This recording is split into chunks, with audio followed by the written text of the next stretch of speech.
We have seen housing prices rise quite a bit in the last few years.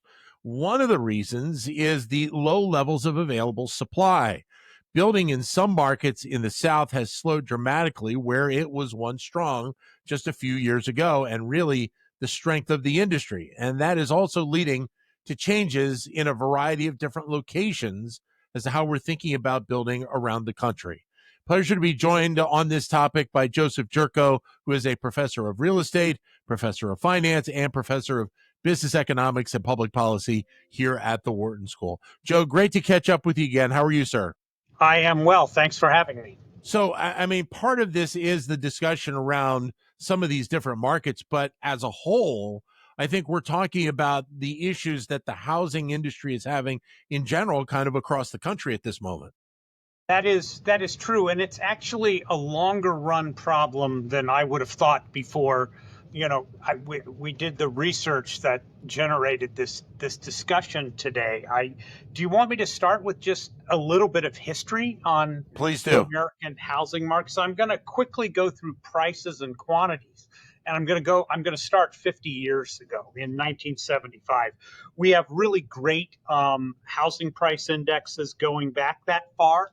And there's a specific index. I know you don't want jargon in these things, but there's a specific index that tracks 20 markets as best as we can. It controls for the quality changes in houses and the like. And if I divide that period, that 50-year period from 75 to 2025, let's say, if you divide it into two periods, 1975 to 2000, you see what used to be the old American housing market, which is over that 25-year period, the big coastal markets, think Boston, New York, DC on the East Coast, Seattle, San Francisco, LA, San Diego on the West Coast, they became quite expensive. Over that 75 to 2000, San Francisco's real constant quality price, so the same home being priced over time, way more than doubled. It rose by 160%. The laggard in the coastal markets over that 25-year period was San Diego at 69%.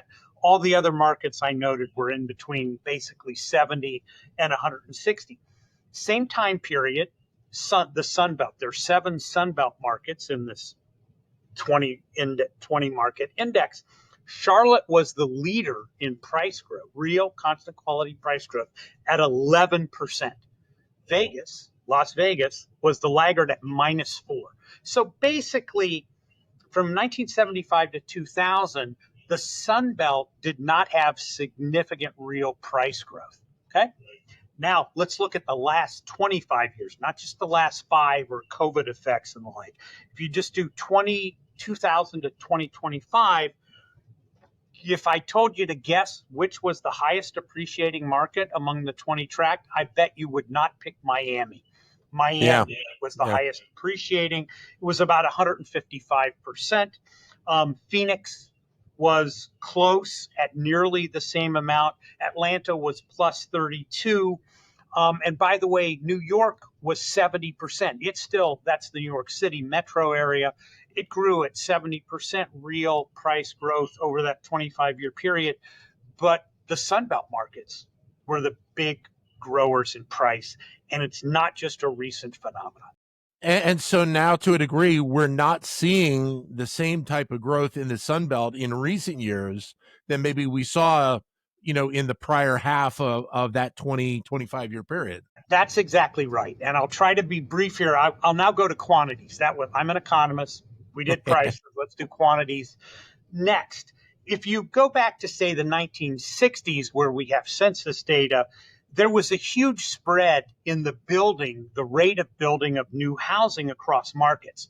In the 1960s, believe it or not, Phoenix grew its housing stock by 8.9% per year. Now, they're 10 years and a decade, which means they expanded the metro-wide housing stock by 89% over 10 years. for LA and Detroit, Los Angeles and Detroit, they were among the lowest growing markets in terms of building.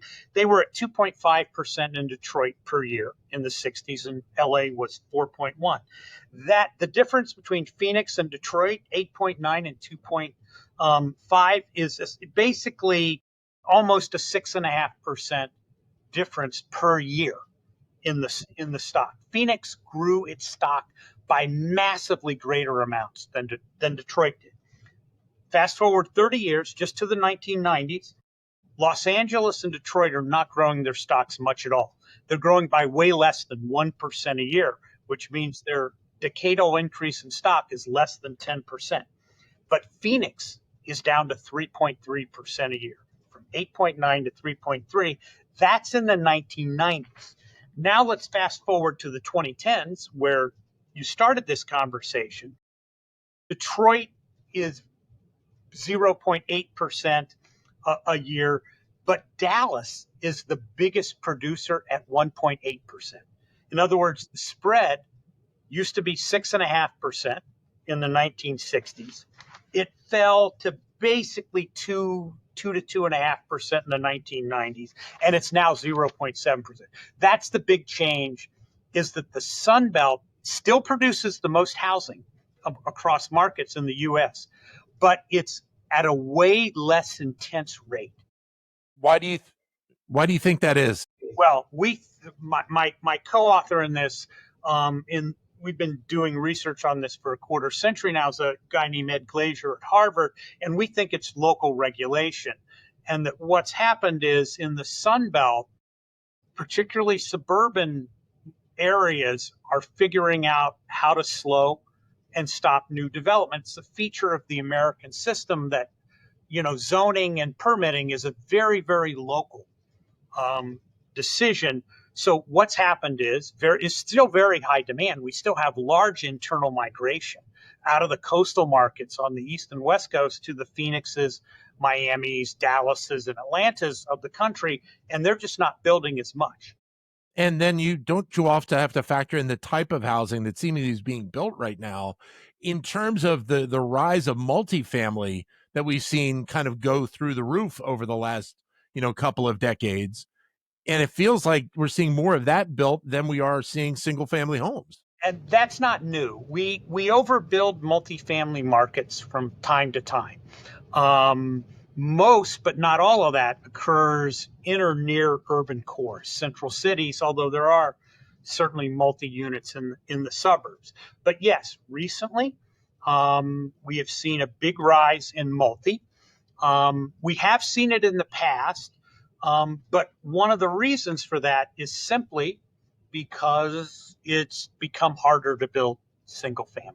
And do you expect that we could see a shift then on the policy side in the years ahead that may be able to open the doors to more build in the next couple of decades? One, I would hope so, because what I just described, this situation of strong demand in the Sun Belt, but not nearly as high levels of new housing growth, particularly single family growth, as in the past, is a recipe for higher prices. Now, let me be clear. Miami, Atlanta, Dallas, and Phoenix, I'm just using them as examples, they are not as expensive as Los Angeles or New York.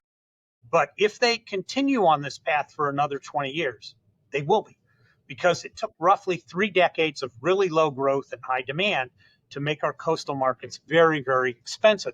So this is an important change. And why that's important is, where's the job growth in America? The answer is in those Sunbelt markets I talked about. So we would make a much wider swath of America unaffordable in terms of housing. So it's a big deal, which is a long preamble to answering your question, which is, I don't know if policy will be successful. It's local control.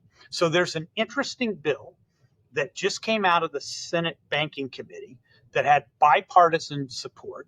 And so it hasn't passed the House. It hasn't been signed by President Trump. But the bill basically is trying to incent cities, localities who use community development block grants. And it's going to give them more if they build more.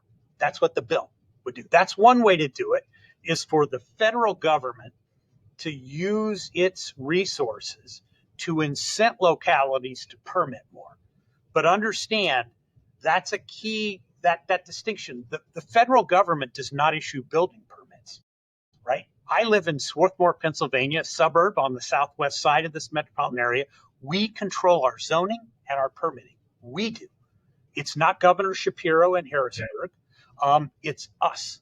So will policy change? I think the most important thing is that it changed at the local level.